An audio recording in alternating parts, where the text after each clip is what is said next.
Mais alors, c'est un film qui se passe tout simplement entre la saison 2 et la saison 3. Pourquoi? Tout simplement parce que les secondes qu'on a connues dans la saison 1 sont passées en première année, en première tout simplement au lycée. Donc clairement c'est entre la saison 2 et la saison 3.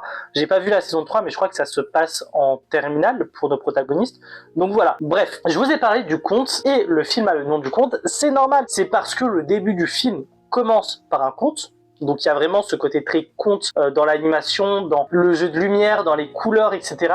Donc c'est super bien fait, dans le sens où on comprend très rapidement que c'est un conte. Et quand on revient sur la réalité, donc la réalité de nos personnages, pas la nôtre, il y a une différenciation d'animation, il y a une différence dans l'animation qui est assez sympathique et qui est sympa. Et justement, on va faire un parallèle constamment entre les personnages du conte et Misolé ainsi que Nozomi.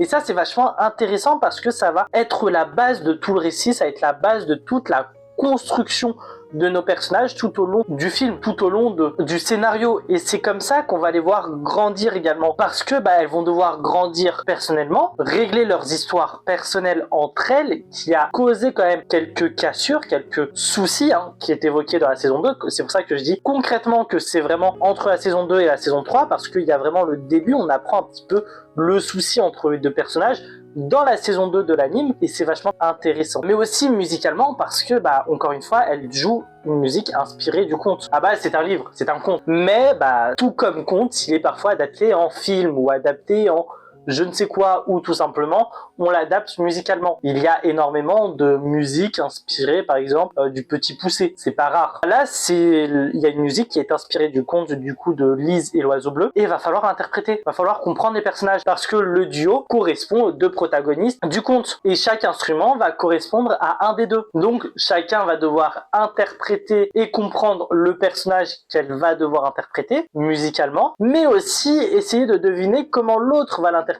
pour que ce soit quelque chose de carré, pour que ce soit quelque chose d'homogène. Si, je sais pas, on a un des personnages qui interprète l'Oiseau Bleu de manière très solitaire, de manière très triste, tandis que l'autre pense que la collègue l'interprète de manière très joyeuse et très extravertie, etc., tu comprends très vite qu'il y a une problématique qui va t'arriver. Ça va être problématique d'avoir deux interprétations différentes, parce que tu vas pas jouer de la même manière quand tu sais que toi, tu joues un personnage triste et quand t'as ton copain qui pense que tu joues un personnage heureux, tu vois. Bref, c'est très subtil mais c'est très intéressant et j'aime beaucoup. J'aime beaucoup parce que on voit tout simplement qu'elles ont du mal encore à revenir sur ce qu'elles étaient, sur leur relation, et musicalement ça s'entend.